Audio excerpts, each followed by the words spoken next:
मेरे प्यारे बच्चों, आज हम हिंदी का दूसरा पाठ डिनर पढ़ने जा रहे हैं, जो पूरक पठन है। पूरक पठन यह एक तीसरी विधा है। पहली विधा हम जानते हैं गद्य विभाग, दूसरी पद्य विभाग और तीसरी यह पूरक पठन। इस पूरक पठन में से हमारे परीक्षा में 8 अंक का प्रश्न आता है। 4 अंक का प्रश्न गद्य विभाग से पूरक पठन के ही और 4 अंक का प्रश्न पूरक पठन के ही पद्य विभाग में से आता है। तो आज हम यह डिनर पाठ देखते हैं। डिनर पाठ जिसके लेखक है श्री गजेंद्र रावत जी।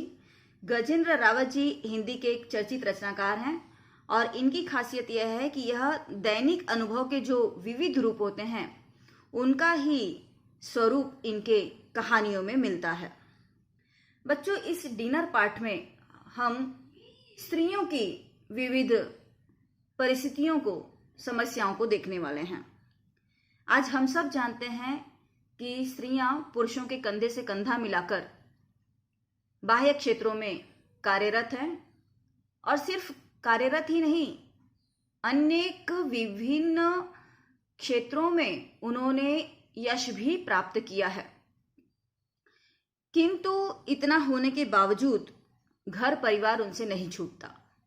घर के रसोई का काम या अन्य सारे काम स्त्रियों के ही माथे यानी उन्हीं का जिम्मा समझा जाता है। आज परिस्थिति यह है कि पढ़ी लिखी और नौकरी करने वाली बहू तो सभी को चाहिए, लेकिन साथ ही लोगों की यह भी अपेक्षा होती है कि वह घर के सारे काम भी निपटाया करे। तो इस पाठ में लेखक ने उदाहरण देकर के समझाया है कि घर की जिम्मेदारियां निभाने का कार्य मात्र महिलाओं का ही नहीं बल्कि पुरुषों का भी है। तो हम शुरू करते हैं अपना पाठ। ध्यान देंगे। अगस्त की शुरुआत थी, बारिश की तेज बौछारें होकर हटी थी, लेकिन अब वातावरण में किसी तरह की कोई सरसराहट नहीं बची थी। एकदम ठहरी हवा सीली और चिपचिपी हो गई थी। आसमान में काले दूधिया बादलों में खामोश घमासान मचा हुआ था, मानो किसी चिकने फर्श पर फिसल रहे हों। लेकिन सड़क पर वाहनों की धक्कापेल से उठती बेसुरी ध्वनि ने वहां बिखरी कुदरत की नायाब चुप्पी को जबरन दबा दिया था। उर्मी के कंधे पर लंबी तनियों के 2 बैग झूल रहे थे और एक बड़ा पॉली बैग उसकी ठुड्डी तक पहुंच रहा था, जो दोनों बाजुओं के बीच थमा हुआ था। बुरी तरह अस्त पस्त थी वह, भीतर से एकदम तरबतर। खींच और झुंझुलाहट के बावजूद उसकी आंखें उद्विग्न सी सामने के सरपट दौड़ते ट्रैफिक पर लगी हुई थी। वह ऑटो खोज रही थी। कभी कोई ऑटो दिखाई देता पर हाथ देने पर भी रुकता न था। जो रुकता वह रोनी जाने के नाम से बिदक जाता। वह बहुतों से पूछ चुकी थी। बार बार ऑटो वालों के हिलते स्प्रिंगदार खिलौनों सी मुंडियों ने उसे बुरी तरह चिढ़ा दिया था। इस न की आशंका भर से उसके दिल की धड़कनें तेज हो गईं। इस अविवेकपूर्ण अभ्यास ने उसकी टांगों से मानो संचित ऊर्जा का रेशा रेशा बाहर खींच लिया हो। वह लगभग पैरों को घसीट रही थी। उनमें कदम भर भी चलने की ताकत नहीं बची थी। जब चाहिए होते हैं तो एक भी नहीं दिखता और जब नहीं चाहिए तो चारों तरफ ऑटो ही ऑटो देख लो। इतना तो दिन भर के काम से नहीं थकी जितना कमबख्त ऑटो करने में टांगे टूट गई, और देखो अभी तक हो भी नहीं पाया। वह सोच रही थी और बचती बचाती सड़क पार कर पैदल ही चलने लगी। पैर घसीटते घसीटते यही ऊहापोह पंचकुइयां के और अधिक व्यस्त चौराहे तक ले आई। अब नहीं चला जाता। बस वो फुटपाथ से लगी रेलिंग पर पीठ टिकाकर खड़ी हो गई। गहरी सांस भरते हुए उसने आसमान की ओर सिर उठाया और सांस छोड़ते हुए आंखें मूंद ली, मानो पल भर में विराम लिया हो। मगर थोड़ी देर में उसकी आंखें फिर सड़क पर लगी थीं। बच्चों, सबसे पहले हम शब्दार्थ लिख लेंगे।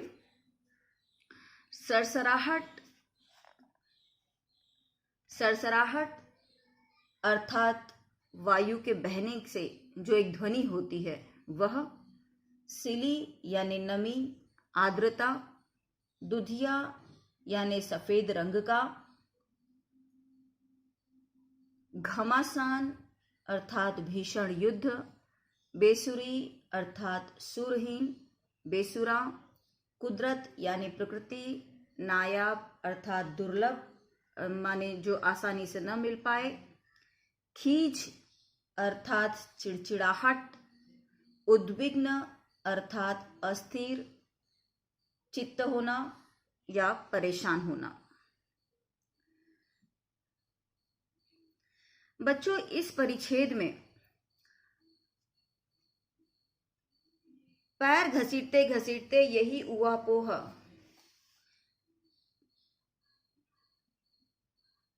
पंचकुइया के और अधिक व्यस्त चौराहे तक ले आई। यह बात स्पष्ट करती है कि शहरों की परिवहन व्यवस्था कितनी अधिक व्यस्त है। हम सब जानते हैं कि देश की आबादी बढ़ रही है। गांव में भी लोग पढ़ाई लिखाई कर रहे हैं और नौकरी करने के उद्देश्य से शहरों में आकर के बस रहे हैं। शहरों में जब लोग कमाने आते हैं, उसके कारण भीड़ बढ़ती है।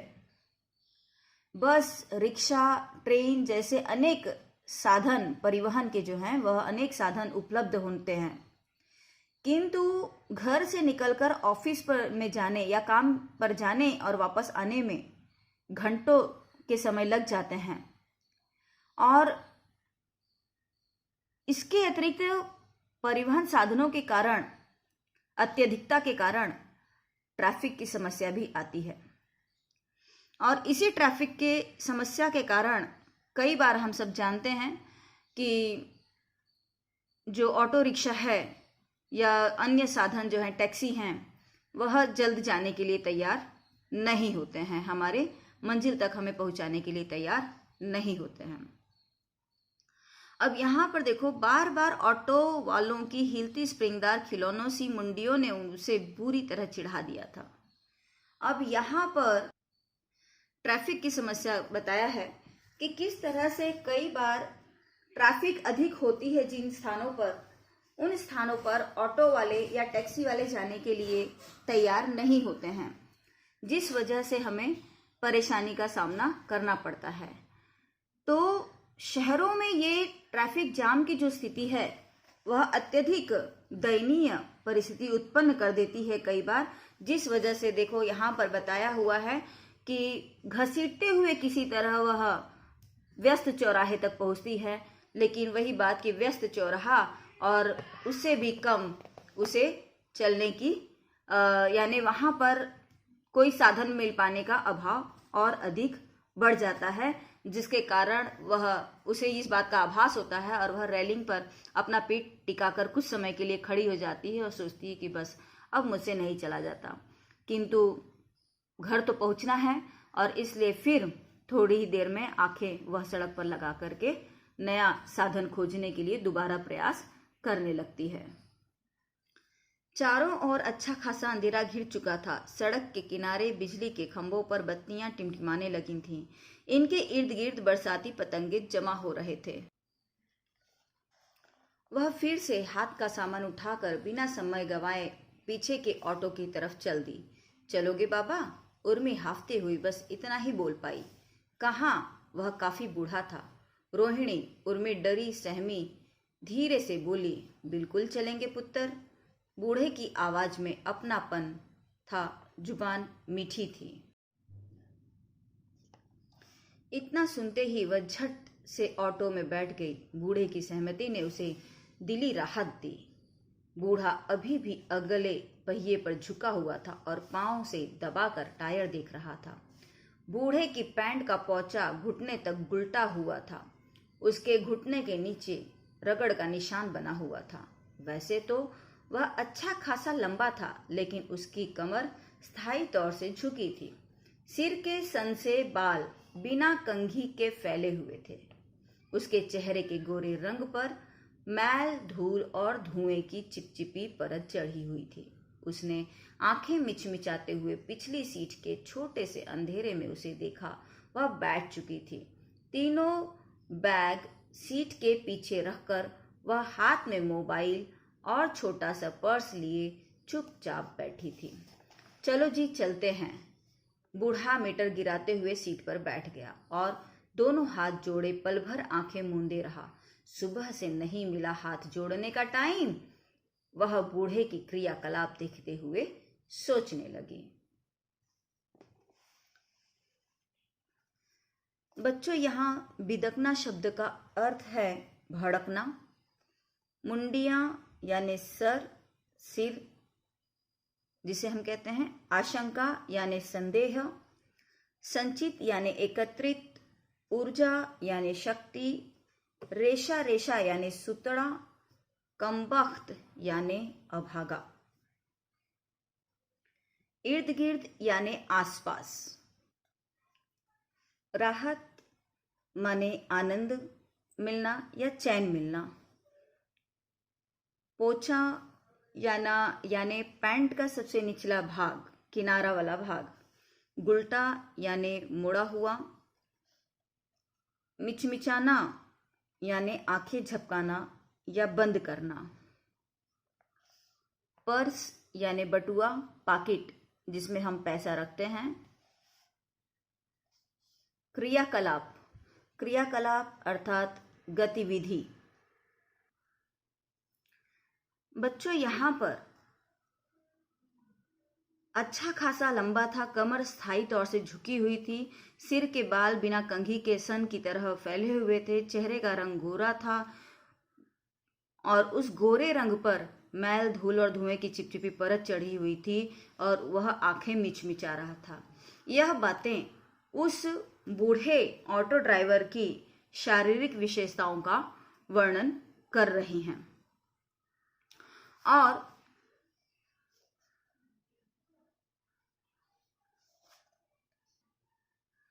बूढ़े की सहमति ने उसे दिली राहत दी। यह बात यह दर्शाती है कि शहरों में यातायात के साधनों की बहुतायता के बावजूद ट्रैफिक के कारण या अत्यधिक दूरी के कारण या समयाभाव के कारण कई बार यात्रियों को साधन मिल पाने में असुविधा होती है, जिस कारण उन्हें बहुत परेशान होना पड़ता है। और इसी परेशानी के कारण कई बार आधा से 1 घंटा साधनों की खोज में ही निकल जाता है। और ऐसी स्थिति में जब कोई साधन मिलता है तब यात्री को राहत मिलती है और इसी राहत के कारण वह चैन की सांस ले पाता है। हाँ तो पुत्र, कौन से सेक्टर जाना है? बूढ़े की जुबान में पंजाबी लहजा था। सेक्टर 13, वो इत्मीनान से बोली। अब पहले वाली खीज झुंझलाहट जाती रही थी। देखो बच्चों, यहाँ खीज और झुंझलाहट जाती रही थी क्योंकि अब उसे साधन मिल चुका था और यह विश्वास हो चुका था, यह राहत हो चुकी थी कि अब मैं आराम से घर पहुंच जाऊंगी। बूढ़ा बिना बोले चल पड़ा। ऑटो गति पकड़ने लगा। पुत्र, एक बात पूछूं? बूढ़ा आगे सड़क पर दृष्टि गड़ाए झिझकते हुए धीमे से बोला। हाँ। ऐसा लगता है पुत्र आप कहीं काम करती हो। हाँ, अखबार में। उर्मी ने सिर पीछे टिका लिया था। अखबार में? अखबार में कैसे? बूढ़ा हैरान था। खबरें लाती हूं, उर्मी कहते हुए लापरवाही से मुस्कुराई।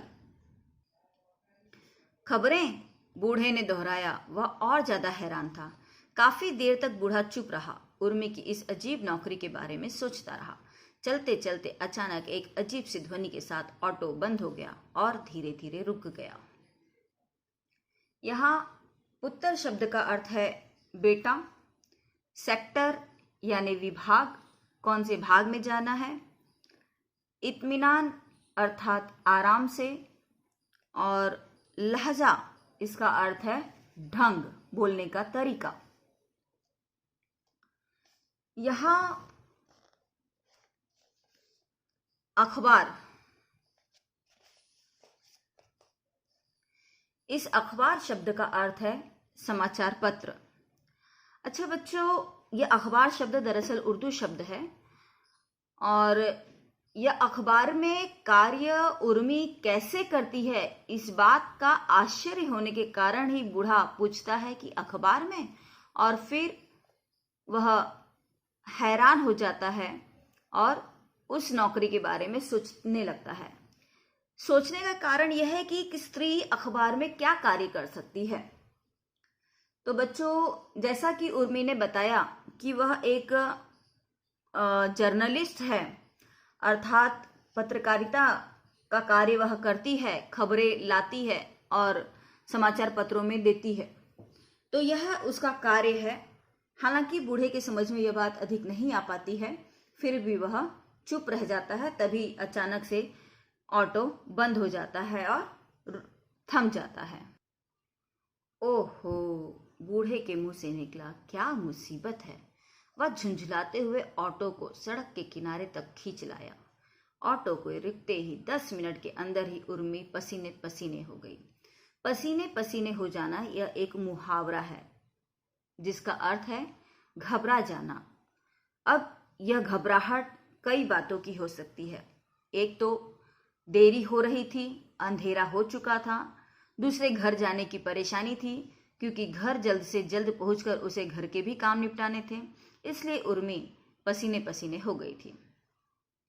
बूढ़े की बड़बड़ाहट उसके कानों तक पड़ रही थी। गर्मी और घुटन से त्रस्त वह सामान ऑटो के भीतर ही छोड़कर नीचे बैठे बूढ़े के पास आ खड़ी हुई और थोड़ा सा नीचे झुकते हुए बोली, ठीक तो हो जाएगा ना?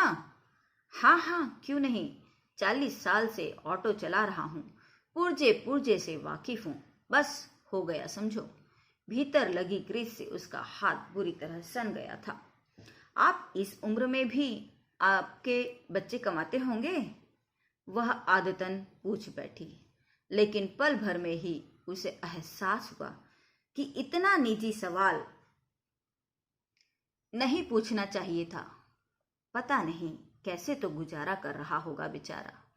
बच्चों के नाम पर बूढ़े ने एक बार नजर उठाकर जरूर देखा और फिर सिर झुकाकर ऐसे काम में लग गया जैसे कुछ सुना ही न हो। बच्चे? हाँ पुत्र। बूढ़ा इतना ही बोल पाया कि उर्मी का मोबाइल बज उठा। वह फिर बोला, आपका? उर्मी चौंकी और मोबाइल को कान से सटाकर फुटपाथ पर चढ़ती हुई बात करने लगी। आ रही हूँ बाबा।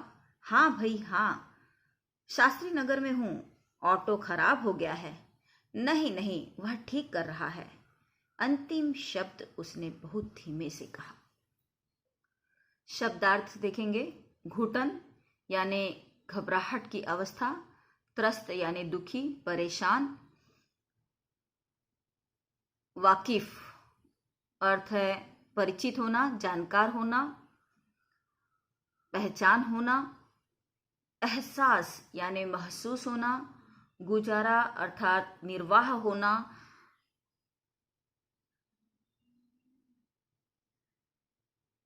निजी अर्थात व्यक्तिगत होना। अब यहाँ बताया गया है कि हम जिस प्रोफेशन में यानी जिस व्यवसाय में होते हैं उसी तरह से हमारा व्यवहार और बातचीत करने का तरीका होता है।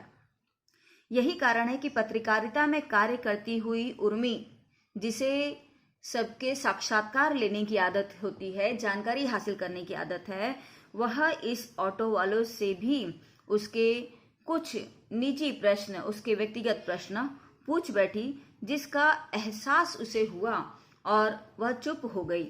किंतु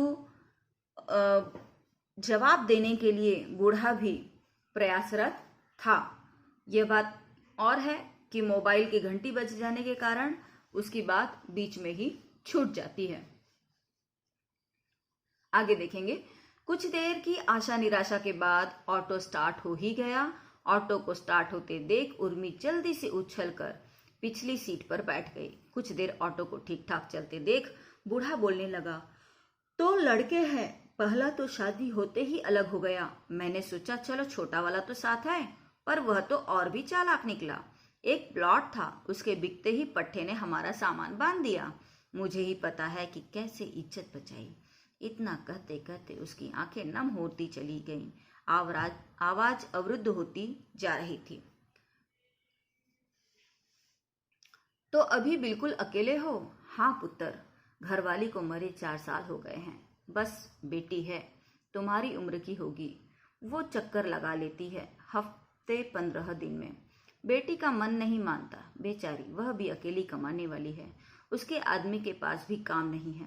बूढ़ा धीमे धीमे बोल रहा था और आखिरी शब्द तक तो बिल्कुल ऊर्जाहीन हो चुका था, मानो आगे नहीं बोल पाएगा। स्टार्ट शब्द का अर्थ है प्रारंभ। अवरुद्ध अर्थात रुक रुक कर बोलना, यानी बोलते समय आवाज जो बाधित हो जाती है उसे हम अवरुद्ध आवाज कहेंगे। ऊर्जाहीन अर्थात शक्तिहीन, जैसे शक्ति न रह जाना।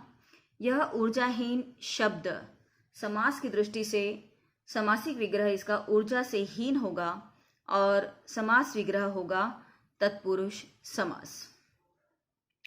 बच्चों, यहाँ पर हमारे समाज में बूढ़ों की क्या स्थिति है इस परिच्छेद में देखो बताया है कि बड़ा वाला शादी होते ही अलग हो गया और छोटा वाला और चालाक निकला। प्लॉट बिकते ही सामान बांध दिया और किसी तरह इज्जत इस बुजुर्ग ने बचाई।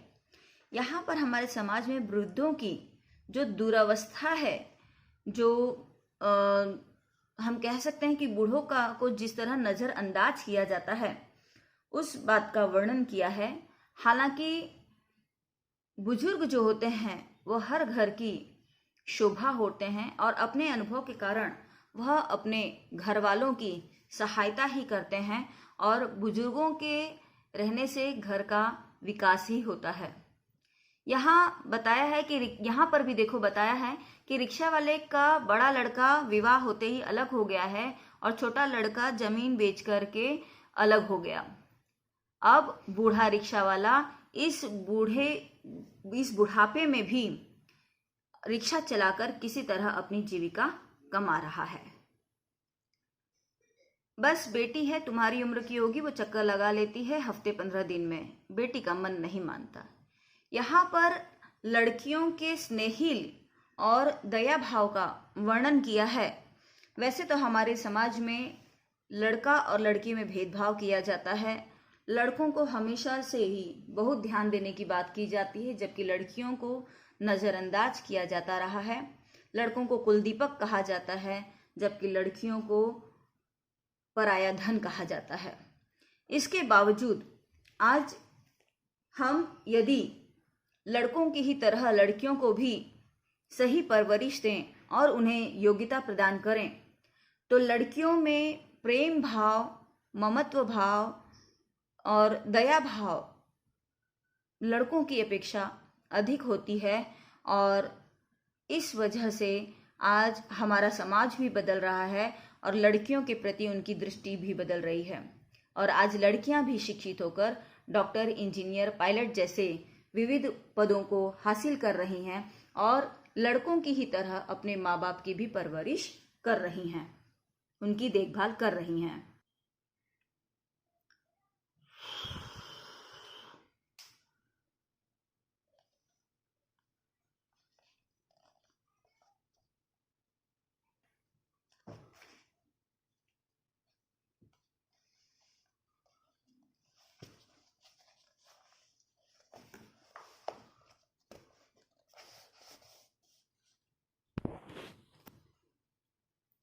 बच्चे तो मेरे जिम्मे ही मानकर चलते हैं, उसने सोचा। यहाँ यह वाक्य स्पष्ट करता है कि स्त्रियों को दफ्तर से काम करने के पश्चात घर जाकर खाना बनाना, बच्चों को संभालना, उन्हें पढ़ाना लिखाना, यह सब कार्य करना पड़ता है और जिसके कारण उनके काम की अधिकता हो जाती है और उनमें चिड़चिड़ाहट जैसी भावनाएं निर्मित हो जाती हैं। इसके विपरीत यदि घर में दादा दादी जैसे बड़े बुजुर्ग और अन्य लोग हों तो बच्चे उनके पास रहते हैं, पलते हैं, बढ़ते हैं और अनेकों संस्कार सीखते हैं, जिसके कारण स्त्रियों की जो जिम्मेदारी है वह कुछ हद तक बच्चों से को लेकर कम हो जाया करती हैं। अचानक मोबाइल बजने की आवाज ने उसे चौंका दिया। ये चिंता कर रहे होंगे। उसने जल्दी से मोबाइल कान से लगा लिया। हेलो, हेलो, क्या हो रहा है? कहाँ हो यार? वह ऑटो से थोड़ा दूर जाकर धीरे से बोली। ऑटो पंक्चर हो गया है। ऑटो वाला बूढ़ा है, बेचारा धीरे धीरे पहिया बदल रहा है। ऐसे खटारे में चढ़ी क्यों? छोड़ो उसे, दूसरा ऑटो ले लो। दूसरा मिलना मुश्किल है, बहुत मुश्किलों से मिला है यह भी। अरे हाँ, तुम तो बूढ़े का साक्षात्कार ले रही होंगी। वृद्धों से के एकाकी जीवन पर लेख जो लिखना है।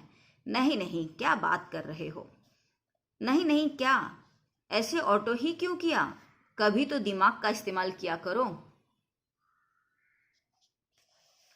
वह उसी तरह झुकी हुई एक लंबी सांस खींचकर बिना हिले डुले खड़ी रही। झिड़कते रहते हैं हर वक्त, न जाने क्या समझते हैं अपने आप को। मैं कोई जानबूझकर ऐसा कर रही हूँ? इसे 50 रुपए दे देती हूँ। उसने 50 का एक नोट पर्स से निकालकर मुट्ठी में दबा लिया।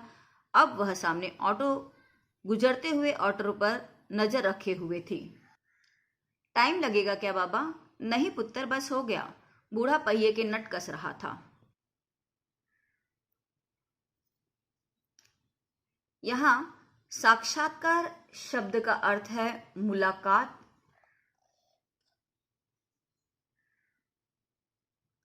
इस्तेमाल अर्थात प्रयोग, गुजरते जिसका अर्थ है जाते हुए। बच्चों, इस पूरे पन्ने पर को पढ़ते हुए हमने देखा कि किस तरह से मोबाइल का प्रयोग करके दूर से दूर रहने वाले व्यक्ति को के साथ भी संपर्क साधा जा सकता है और उसके सुरक्षितता का भी ध्यान किया जा सकता है, उसके साथ वार्ता की जा सकती है, उसे बताया जा सकता है, समझाया जा सकता है, या अपनी कोई भी बात, अपनी कोई भी विचार उस तक रखा जा सकता है। अच्छा, ये तो हो गया हमारे आज के जीवन में मोबाइल का किस तरह हम प्रयोग कर रहे हैं, यह बात। दूसरी बात यहाँ पर जो कहा है कि कभी तो दिमाग का इस्तेमाल करो, ऐसा ऑटो ही क्यों लिया। और यह बात स्पष्ट कर रहा है कि भले ही महिला कितने ही ऊंचे ओहदे पर क्यों न कार्य कर रही हो, वह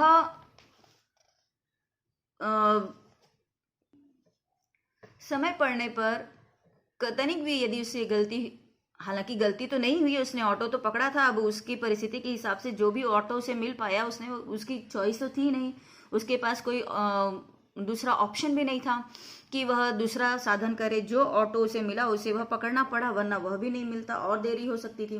अतः उसने वह ऑटो पकड़ा।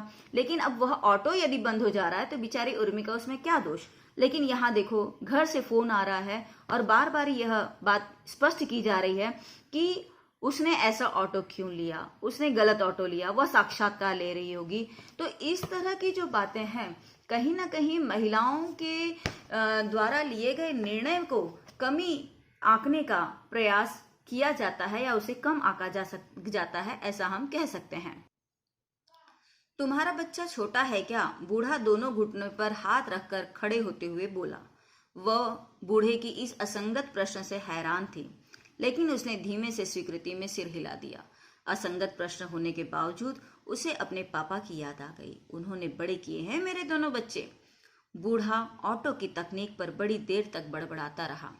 वह बिना ऑटो फिर से दौड़ते ट्रैफिक में शामिल हो गया। ऑटो जब सिग्नल पर रुका तो उर्मी ने कलाई की घड़ी को फिर देखा और सिर्फ होठों को हिलाते हुए फुसफुसाई, एक महाभारत अभी घर पर भी झेलनी है। क्या पकाना है? ओफो, लेबर सी जिंदगी हो गई है। दिन भर रिपोर्टिंग के लिए धक्के खाओ, घर पहुंचो तो डिनर बनाओ। आगे की ड्राइविंग सीट पर बूढ़ा भी लगातार बड़बड़ा रहा था, जो ट्रैफिक के भारी शोर में स्पष्ट नहीं था। उर्मी का मन घर पर ही लगा था। अनुराग, मुझसे तो इतनी पूछताछ कर रहे हो कि कहाँ हूँ, पर ये नहीं कि सब्जी की काट दें, दाल धोकर गैस पर चढ़ा दें। दिन भर आराम ही तो किया है। सुबह तो खाना मैं ही बना कर आती हूँ, लेकिन मेरी किस्मत कहाँ। ये सब तो मेरे इंतजार में होंगे। आएगी और करेगी, और क्या। दुनिया में सिर्फ औरत को न तो कभी थकान होती है, न दुख न तकलीफ। सारे काम औरत के जिम्मे हैं। आदमी तो फिर आदमी है। ये सारे ख्याल करते करते उसके मुंह से हल्की सी आह निकल आई। देखो बच्चों, असंगत शब्द जिसका अर्थ है अनुचित या असंबंधित। महाभारत, वैसे तो महाभारत हम जानते हैं कि रामायण और महाभारत ये किस तरह से घटित हुई घटनाएं हैं, लेकिन यहाँ पर महाभारत शब्द का अर्थ झगड़े से है, वाद विवाद है, जो अभी घर जाने के बाद उर्मी का होने वाला है। लेबर यानी मजदूर और इंतजार जिसका अर्थ है प्रतीक्षा। यहाँ बताया गया है कि किस तरह से कामकाजी महिलाओं को अनेकों समस्याओं का सामना करना पड़ता है। सुबह जल्दी उठकर घर का कामकाज खत्म करना होता है, खाना पकाना होता है और दफ्तर के लिए निकलती हैं। वहाँ पर अपना दफ्तर का कार्य पूर्ण करके जब वह घर लौटती हैं तो घर लौटने के बाद दोबारा उन्हें खाना बनाना है और इसके लिए कई बार वह ट्रेन में ही बैठे बैठे सब्जी काटना, मटर छीलना जैसे कार्य करती हैं ताकि घर बना जाकर शीघ्रातिशीघ्र खाना बना करके सबको खिला सकें। इस तरह से कामकाजी महिलाओं का जीवन कोल्हू के बैल की तरह हो जाता है जो लगातार चलता रहता है। मुड़ना किधर है? बूढ़ा तेजी से बोला। वह चौकी और फिर बाहर देखते हुए बोली, सीधे हाथ अगले गेट से अंदर ले लेना। ऑटो बिल्डिंग के नीचे रुक गया। बूढ़े को पैसे देकर वह सामान को पहले की तरह समेटे भारी कदमों से सीढ़ियां चढ़ते चढ़ते सोचने लगी, 10 से ऊपर का टाइम हो गया है। 3 भूखे प्राणी घर में विचरण कर रहे होंगे। उनके लिए अपने लिए खाना बनाना क्या मुसीबत है। सुबह फिर प्रेस कॉन्फ्रेंस और दफ्तर। कैसे होगा ये सब? क्या उनके बस का कुछ भी नहीं है? मैं भी तो जॉब करती हूँ। ये तो 3 महीने से घर पर ही हैं। मेहनत तो मेरे काम में ही ज़्यादा है। वह दरवाजे तक पहुँच गई और बैल दबाकर दीवार से सिर टिकाकर खड़ी हो गई। दरवाजा खुला। वे तीनों एक साथ ही उदास चेहरे लिए दरवाजे पर खड़े थे। छोटा दौड़कर उससे लिपट गया। मम्मा भूख लगी है। देखो बच्चों, विचरण शब्द का अर्थ है घूमना, दफ्तर यानी कार्यालय, मुसीबत यानी परेशानी, जॉब यानी नौकरी।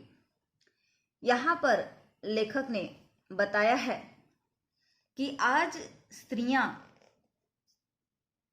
अनेक विविध क्षेत्रों में अग्रसर हैं और यश कमा रही हैं, किंतु पारिवारिक व्यवस्था आज भी पूर्णतया उन्हीं पर निर्भर है, जिस कारण स्त्रियों को यदि हम समाज में अर्थात भारतीय समाज में यदि हम स्त्रियों का स्थान देखें तो आज भी भारतीय समाज में स्त्रियों का स्थान महत्वपूर्ण नहीं है। भले ही वह बाह्य क्षेत्र में कितना भी यश कमा ले, नाम कमा ले, लेकिन घर के काम, खाना बनाना, बच्चों को संभालना, यह सब उसके ही जिम्मे माने जाते हैं और सहधर्मिणी के स्थान पर उसे केवल दासी और वासना पूर्ति का साधन मान लिया जाता है। आधुनिक काल में भले ही स्त्रियों ने पर्दा त्याग कर दिया है, हमारे संविधान में उन्हें समानता का अधिकार दिया है और वह पुरुषों के कंधे से कंधा मिलाकर चल रही हैं, किंतु इसका खामियाजा भी उन्हीं को भुगतना पड़ रहा है, यानी दोहरा श्रम उन्हें करना पड़ रहा है, जिस कारण उनकी मानसिक अवस्था कई बार असंगत हो जाती है, असंतुलित हो जाती है और अनेकों बीमारियां उन्हें घेर लेती हैं। उसके तन बदन में जैसे आग लग गई हो। कम से कम बच्चों को कुछ खाने को तो दे सकते थे, उसने सोचा, लेकिन धीरे से बुदबुदाई, अरे भीतर तो आने दे। अनुराग सिर नीचे किए हुए बोला, बहुत लेट हो गई हो, ऐसा भी क्या ऑटो था? उर्मी ने कुछ न कहा, एक नजर रसोई की ओर देखा, एकदम साफ सुथरी। दिन में काम वाली करके गई होगी, तब से किचन में घुसे तक नहीं, इन्होंने सब्जी तक नहीं काटी, हर तरफ मुझे ही मरना है। वह भीतर ही भीतर सोचती रही। बेडरूम की तरफ जाते हुए विपरीत दिशा में हाथ से इशारा करते हुए बोली, वहां अंधेरा क्यों है? हम सब बेडरूम में ही थे, सीरियल देख रहे थे, इसलिए वहां क्या फायदा बेकार में लाइट। अनुराग के साथ खड़ी बेटी शैफी ने कहा। चल ठीक है, मैं हाथ मुंह धोकर खाना पकाती हूँ। वह तल्ख होकर बोली। सीरियल देख रहे हैं, बताओ। वे सब वहीं खड़े उसे हाथ मुंह धोते चुपचाप देखते रहे। उर्मी रसोई की तरफ मुड़ गई। एप्रन पहनकर फ्रिज से सब्जियां निकालकर स्लैब पर रखते हुए खींच से बोली, चाकू कहाँ है? यहाँ तनबदन शब्द का अर्थ है शरीर, बुदबुदाना अर्थात धीरे से बोलना, विपरीत अर्थात उल्टी, और तल्ख यानी चिढ़कर। देखो बच्चों, यहाँ पर बताया है कि किस तरह से उर्मी दफ्तर से लौटकर घर आती है तो बच्चे और पति तीनों ही दरवाजा खोलते हैं, लेकिन घर की जो व्यवस्था देखकर उसे यह आभास होता है कि सवेरे काम करने वाली बाई काम करके गई है, उसके बाद से कोई रसोई में गया भी नहीं है। रात के 10 बज चुके हैं, अभी उसे खाना पकाना है, सारी व्यवस्था संभालनी है, उसके बाद फिर सवेरे दफ्तर जाना है। यह बात सोचकर ही वो चिढ़ जाती है, लेकिन कुछ बोलती नहीं है, सिर्फ बुदबुदाती है और बच्चे को यह कहती है कि मुझे भीतर तो आने दो। उसके बाद बहुत ही शांतिपूर्ण तरीके से अपने मानसिक संतुलन को बनाए रखकर ही वह जाती है। तुरंत हाथ मुंह धोकर के किचन में एप्रन पहनती है और खाना बनाने की तैयारी करने लगती है। और चाकू नहीं मिल रहा है, तब वह चिढ़कर पूछती है कि चाकू कहाँ है। यह बात बताता है कि किस तरह से एक स्त्री घर और दफ्तर दोनों को संभालती है। डाइनिंग टेबल पर होगा, बेडरूम से अनुराग की आवाज थी।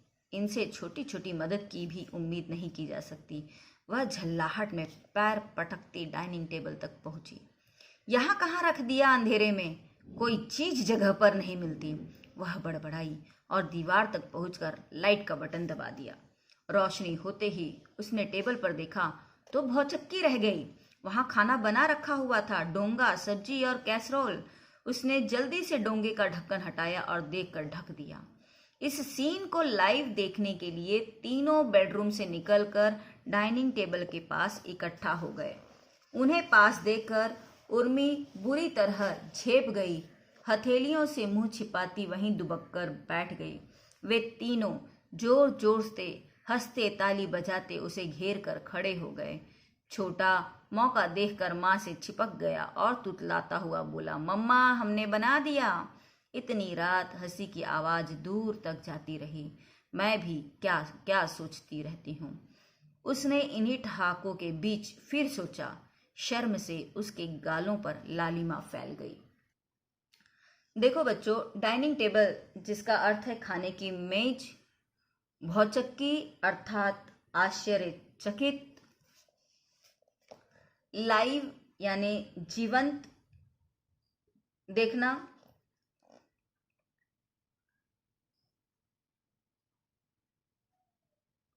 ठहाको, ठहाको इसका अर्थ है जोर से हंसना, झेपना, झेपना अर्थात लज्जित हो जाना। देखो बच्चों, रोशनी होते ही टेबल पर देखा, भौचक्की रह गई। वहां खाना बना हुआ था, डोंगा, सब्जी और कैस्ट्रोल। उसने जल्दी से डोंगे का ढक्कन हटाया और देखकर ढक दिया। इस सीन को लाइव देखने के लिए तीनों बेडरूम से निकलकर डाइनिंग टेबल पर इकट्ठा हो गए थे। उन्हें पास देखकर उर्मी बुरी तरह झेप गई। यह बात यहाँ दर्शाता है कि किस तरह से मुंबई में लोग दिन रात परिश्रम करते हैं। महंगाई के कारण स्त्रियों को भी घर से बाहर नौकरी करने के लिए जाना पड़ता है, तो वहीं पुरुष भी स्त्रियों की समस्याओं को समझते हैं। सभी नहीं समझते हैं, तब भी कई पुरुष हैं आज के समाज में जो स्त्रियों को पूरी पूरी सहायता करते हैं। और यदि पत्नी को घर आने में देरी हो जाए और पति घर पर हो, तो वह खाना बनाकर रखने जैसा जो कार्य मात्र स्त्रियों का ही है ऐसा समझा जाता है, वह कार्य करके रखने में भी तनिक भी नहीं हिचकिचाते हैं और स्त्री की साथ सहायकता सौहार्दता भरा व्यवहार करते हैं। इस तरह शहरों में पति और पत्नी दोनों मिलकर घर और अपना परिवार चलाते हैं, संभालते हैं, धनार्जन भी करते हैं और पारिवारिक जिम्मेदारियों को भी मिलजुल कर निर्वाह करते हैं, जिस कारण स्त्रियां जो नौकरी हैं वह सहूलियत से कर पाती हैं और घर में भी सुख शांति बनी रहती है। बच्चों, इस पाठ में जो मुहावरे हैं, बिदक जाना जिसका अर्थ है भड़क जाना, चौंक जाना, पसीना पसीना हो जाना यानी थक जाना, बहुत श्रम करना, भौचक्का रह जाना यानी आश्चर्यचकित हो जाना और झेप जाना अर्थात लज्जित होना, इन चारों मुहावरों का वाक्य प्रयोग हम सबको करना है। तो बच्चों, यह पाठ हमारा पूर्ण हो चुका है और यह दर्शाता है कि हमें किस तरह से यहाँ लेखक गजेंद्र रावत जी हमें यह संदेश दे रहे हैं कि पुरुष को भी स्त्री के साथ यानी पति को भी चाहिए कि वह पत्नी के कामकाज में हाथ बटाए, क्योंकि पति और पत्नी ये दोनों ही गृहस्थी रूपी गाड़ी के दो पहिए हैं और जब ये दोनों साथ साथ चलेंगे तो ही परिवार में सुख शांति बनी रहेगी और परिवार आराम से चलेगा। इस तरह घर के कामों में हाथ बटाने की जिम्मेदारी पुरुष की भी है, यह बात स्पष्ट करते हुए डिनर पाठ को अत्यंत सार्थकतापूर्ण तरीके से हम सबके समक्ष गजेंद्र रावत जी ने चरितार्थ किया है। तो बच्चों, उम्मीद है यह पाठ तुम सब अच्छी तरह से समझ चुके हो।